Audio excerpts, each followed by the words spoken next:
Hello everybody, my name is Théo Scubla and I'm now the co-founder of each one. To start, I would like to tell you a little story. When I was young, my grandmother was always telling me, each time I was seeing her, you know Théo, I'm frustrated. I'm frustrated, I could have done so much more. I would have liked to be someone important. Each time I was meeting her, she was telling the same thing. And she does, still. And in 2015, when I was a student, I met Omran and Rateb, two people who changed my life. They were respectively an engineer and a student in economy, and both were refugees from Syria. And at that moment, I realized how big the gap was between the 10 million of refugees and newcomers in Europe and their current situation. And clearly, it was a big waste. Their potential was not respected. It was a big waste for them, of course, but not only, for society as a whole and for companies. Because to remain successful and relevant, companies can no longer do without the widest possible pool of talent. And here, we had an exceptional pool of talent in front of us. Resourceful humans that had remained invisible. So let's be clear. We are not speaking about a burden, nor about poor people we need to help. We are speaking about an opportunity of value creation for society and for companies at all levels. So we were in 2015, and we just had set our vision to reveal the potential of refugees and newcomers and turn the situation into an opportunity for society, for companies, for each and everyone. It's with this mission we created each one in 2015. And today, each one is a mission-driven company. It's a training to employment solution dedicated to refugees and newcomers that turns inclusion into a wonderful experience for companies. And up until now, we trained and find a job to 2,000 people already, and we impacted the daily lives of 80,000 employees among big organizations like IKEA, BNP Paribas, L'Oréal, etc. But of course, it didn't start like this. In fact, it started very differently. It even took quite a long time for me to describe myself as an entrepreneur. Because when I met Omran and Rateb, I was 20. I was pretty novice. In fact, I was totally unprofessional. I had no financial means and no big network.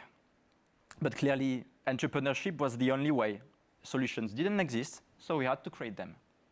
And I like this definition of a startup that says that it is the largest group of people you can convince for a plan to build a better future. Clearly, that's what I wanted to do. And so to sum up the situation, I was, on the one hand, with very little means, but I wanted to climb a big mountain. And to add to that challenge, my co-founders and I had huge ambitions. We wanted to impact millions of lives. We wanted to do all what was necessary to change paradigm and unlock the potential of all the refugees and newcomers in Europe and unlock society by the same time.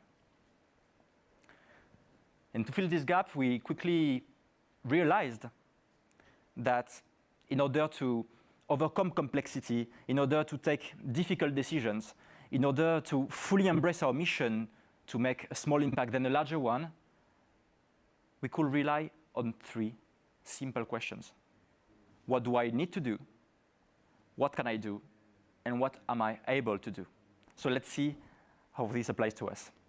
Let's go back to 2015. Remember, we just had set our vision and our mission. But now how to start? First, we had to find an effective way to make a concrete impact on the long term on refugees' lives, at least at a small scale. How to be useful for them was the priority issue. On the one hand, I was in a business school. I had some friends that were also studying in other schools and universities. I had met 2 refugees. On the other hand, I was at least able to ask for help, try and convince people to follow me and participate in the project, and ask questions to the people I just met. In fact, we tapped into all those ingredients, and iterations after iterations, we came up with a training program, the first training program we created. It's a program hosted in universities, delivered by students and by professional trainers, and intended to remove the first barriers to refugees and newcomers integration. Soft skills, language, social connections, professional project, self-confidence.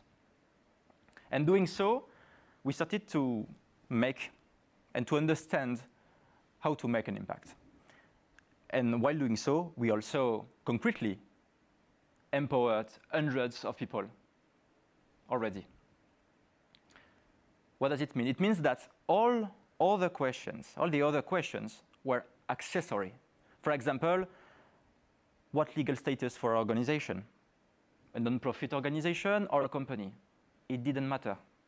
We chose the easiest way, and the easiest way was a non-profit organization, full stop. Only impact mattered.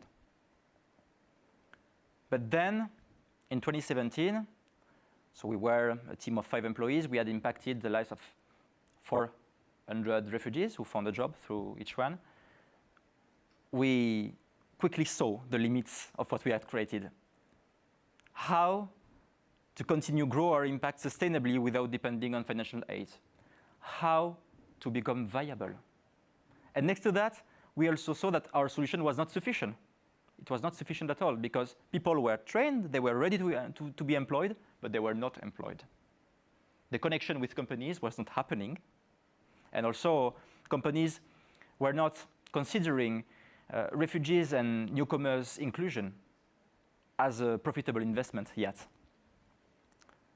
So with all those questions, we asked ourselves the 3 magic questions. What do we need to do? What can we do? And what are we able to do? And we decided to create a for-profit impact company next to our non-profit organization in order to self-fund our development. And its role was slightly different. It was to give visibility to refugees and to, in fact, match them with global organizations in search of talent. So why was that so important? In fact, we realized that it was necessary to leverage people's interests and not only their willingness to do good in order to reach a systemic change and a systemic impact. We needed to get out of our bubble and to become mainstream, and this paid off. And some years after, in 2020, so last year, we reached, again, a glass ceiling. We had grown quickly to impactful solutions with 2 teams of 40 employees in total, but we were split out. In fact, we had created complexity along our journey. We had picked up some good things along the way, but also some not so good things that were source of blockage. And we wanted to unlock the potential of refugees and newcomers, but we had locked the potential of our own organization. How to continue grow our impact? How to be more efficient? How to canalize all that energy towards one priority? How to do the right investments? How to fund them? Too many questions. So we asked ourselves again the 3 questions. What do we need to do? What can we do, and what are we able to do? And we decided to keep, in fact, we realized that whereas the question of the model and the legal status was before not the priority, it was high time to decide. We kept all the good things and abandoned the things that were blocking us. And we transformed everything we had created into one mission-driven company, each one of today. And the result, it's simple. It's clearer and more complete solutions for our candidates and for our clients. More efficiency, but also the ability to self-fund our development and to reach our goal. And that's, in this way, will impact more lives. Of course, when we compare our current impact, 2,000 people who found a job through each one, and 80 employees who were impacted in their daily life, and our ideal, we know that the road is long and that we'll need to persist. And that's why we set milestones. And our next milestone will be this one. By 2025, we want to be able to find a job for tens of them people a year. And you know what? We are confident. Not because it will be easy. Of course it won't. It will be very difficult. But because we know that we'll always be able to rely on those three magic questions. What do we need? What can we do? And what are we able to do? So don't forget. First, always try and decorrelate the means you employ and your ideal. Second, step by step, don't fear. Don't fear to sometimes radically change yourself when necessary. Stay radically needy, stay primitive in action. Thank you. Thank you very much, Théo. Wow, what an inspiring speech. Please sit down.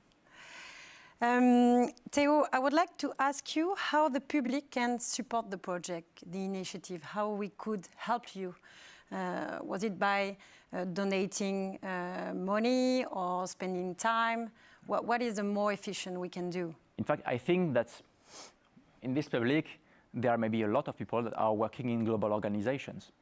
And our challenge now is to convince more and more big companies, because they are our first clients, to recruit more and more refugees, to see them not as a cost, but as a source of value, as in fact a win-win situation they can profit. So if they want to link us with their recruiters, with people they know that could decide and recruit those people at each one, it will be wonderful.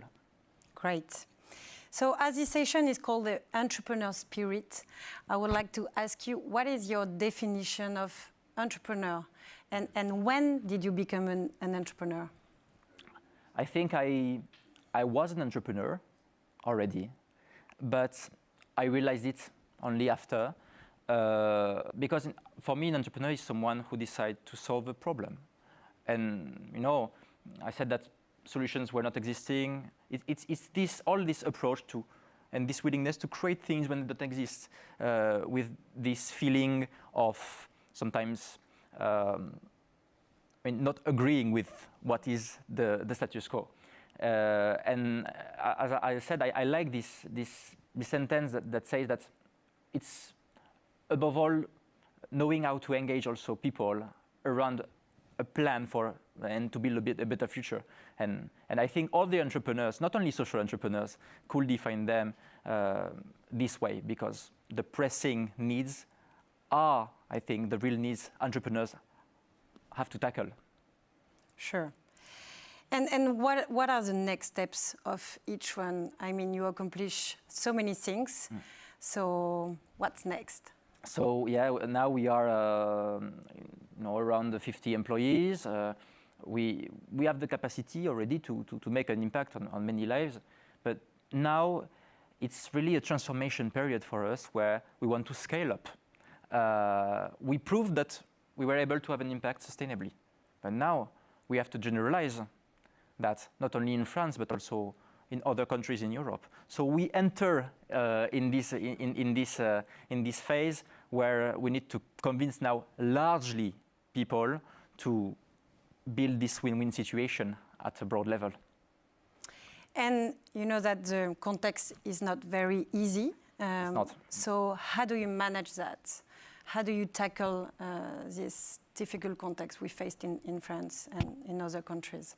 You're speaking about the economic context, also like the social context, both. Both. Fortunately, economically, things start improving, but it was difficult for sure. We can't deny last year.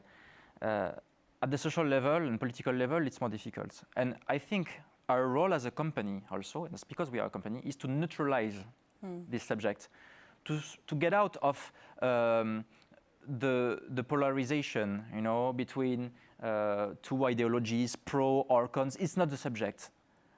It's to put a different angle and to look at the subject with a different angle, which is value. People have talent, whatever their qualifications. They have motivation. They are here on the long term. We have to be able to seize all of that because it's an opportunity, and to function with everybody, because it's only doing so that we'll be able to to succeed as a society, as companies also, and as citizens. So I think there is no other way than just looking at things as they are, in fact. Thank you very much, Théo. Thank you for this great job you've done already, and good luck. Thank you so much. Thank you, Sarah. Thank you.